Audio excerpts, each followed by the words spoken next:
राज्यभरातील शेतकऱ्यांसाठी आज दिवसभराच्या महत्त्वाच्या ठळक आणि झटपट बातम्या।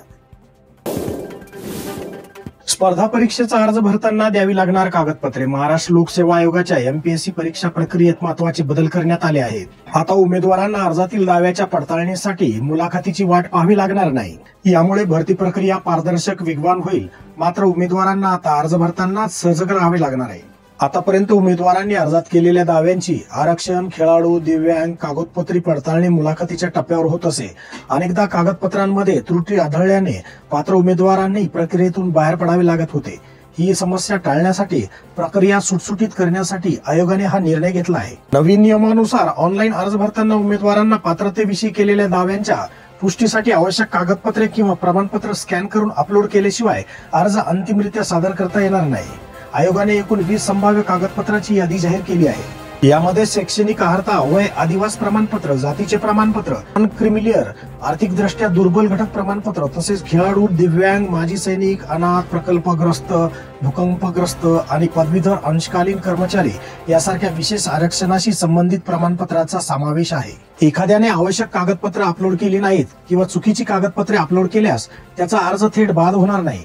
याला वैध पुरावा सादर करण्यासाठी 7 दिवसाची संधी दिली जाईल। याची सूचना उमेदवाराला ईमेल, SMS किंवा आयोगाच्या संकेतस्थळावरील प्रसिद्धी पत्रकाद्वारे दिली जाईल। यामुळे सुरुवातीच्या टप्प्यातच उमेदवाराच्या दाव्याची सत्यता तपासली जाईल। यामुळे केवळ पात्र उमेदवारांनाच परीक्षेस पात्र ठरवतील। मुलाखतीच्या टप्प्यातील प्रशासकीय भार कमी होईल। आजच्या मंत्रिमंडळ बैठकीत जलसंपदा, सहकार, वित्त आणि विधी व न्याय विभागाचे निर्णय घेण्यात आले आहेत। राज्य मंत्रिमंडळाने 5व्या महाराष्ट्र वित्त आयोगाच्या अहवालाच्या अंमलबजावणीचा कालावधी वाढवण्यास मान्यता दिली आहे। ओबीसी नेत्याच्या नाड्या तिसऱ्याच्या हातामध्ये। जालन्यामध्ये प्रकाश आंबेडकर यांचे वक्तव्य, राजकारणात उतरण्याचे आवाहन। मी लाच घेणार नाही, शपथ घेतली तरीही चिरीमिरीची सवय नाही सुटली। शेतकऱ्याच्या घामाचे पीक चोरट्याच्या हाती, 30 क्विंटल सोयाबीनवर रातोरात डल्ला। सोनपेठ तालुक्यातील करम येथे घडली घटना। बिबट्याच्या हल्ल्यात कोपरगावातील महिला ठार, 5 दिवसातील दुसरी घटना। संतप्त नागरिकांचा 6 तास रास्ता रोको। महिला डॉक्टरांच्या न्यायासाठी मुंबईत काँग्रेस आक्रमक, थेट मुख्यमंत्र्यांच्या वर्षा बंगल्यावर धडक। कुठल्याही परिस्थितीत मनसेसोबत जायचं नाही, बाळासाहेब थोरातांनी स्पष्ट सांगितलं। हिम्मत असेल तर तुकाराम मुंडेकडून चौकशी करा। पार्थ पवार प्रकरणावरून नाना पटोले यांचे मुख्यमंत्री फडणवीसांना आव्हान। अतिवृष्टीच्या अनुदानात दिरंगाई, शेतकरी संतप्त। महसूल अधिकारी गावात फिरकेला, शेतकरी आंदोलनाच्या पवित्र्यात। शेतकरी कर्जमाफी 30 जूनच्या आधी, अजित पवारांनी स्पष्ट सांगितले। कांदा 250 ते 300 रुपये किलो, भारताकडे कांद्याची मागणी। बांगलादेशात प्रचंड खळबळ। अखेर दोन्ही राष्ट्रवादी एकत्र, हसन मुश्रीफ यांनीच केली घोषणा। महायुती फिसकटली, निवडणुकीसाठी नवी आघाडी। सरकारने कर्जमाफीचा निर्णय तातडीने घ्यावा, माजी मंत्री थोरात। विखे यांचे अगोदर वादग्रस्त वक्तव्य, आता आमचा DNA शेतकऱ्याचा। लाचखोराची लाखोची उडाणे, जिल्ह्यात 10 महिन्यात ACBच्या 5 कारवाया, 7 जण जाळ्यात। जमीन घोटाळ्यात दोषी आढळले तर अजित पवार राजीनामा देतील, मंत्री माणिकराव कोकाटेंचे संकेत। CCIची कापूस विक्रीची मर्यादा वाढवा, माजी मंत्री सुधीर मुनगंटीवार यांना दिले निवेदन। गारपीटग्रस्त शेतकऱ्यांना नुकसान भरपाईची प्रतीक्षा, केवळ 350 शेतकऱ्यांच्या खात्यावर पैसे झाले जमा। जिल्ह्यात कृत्रिम वाळूचे प्रकल्प होणार, नैसर्गिक वाळूवरील अवलंबित्व कमी करण्यासाठी शासनाचा नवीन पर्याय। डेअरीवर दूध घालणाऱ्या पशुपालकांना 50% अनुदानावर मिळणार मिल्किंग मशीन। भारत पशुधन ऍपवर नोंदणी आवश्यक। वैद्यनाथ कारखाना देताना मला प्रचंड वेदना झाल्या, गोपीनाथ मुंडेंच्या आठवणींना उजाळा देत पंकजा मुंडे। कमी पाणी, कमी खत, उत्पादन खर्चातून एकरी 60 टन ऊस व्हावा, केंद्रीय मंत्री नितीन गडकरी। खरीप हंगाम गेला, आता शेतकऱ्याची मदार रब्बीवर, बीज प्रक्रिया करून पेरणी करा। महायुती विरोधात मनसेसह महाविकास आघाडीची वज्रमूठ, 5 पक्षांचा एल्गार। महापालिका, जिल्हा परिषद, नगरपालिका, नगरपंचायत निवडणूक एकत्र लढण्याचा निर्णय। पिके कोळपणीला, तरीही पेरणीच्या अनुदानाचा पत्ता नाही। मंगळवेढ्यातील 59,000 शेतकरी हेक्टरी 10,000 रुपये मदतीच्या प्रतीक्षेत। शासकीय खरेदी केंद्रात सोयाबीनसाठी लागतोय अंगठा, चक्रा मारून दुखतायत टाचा. नापेडच्या खरेदी केंद्रामध्ये नोंदणीला प्रारंभ. जिल्ह्यात आतापर्यंत 4,830 शेतकऱ्यांची नोंदणी झाली आहे.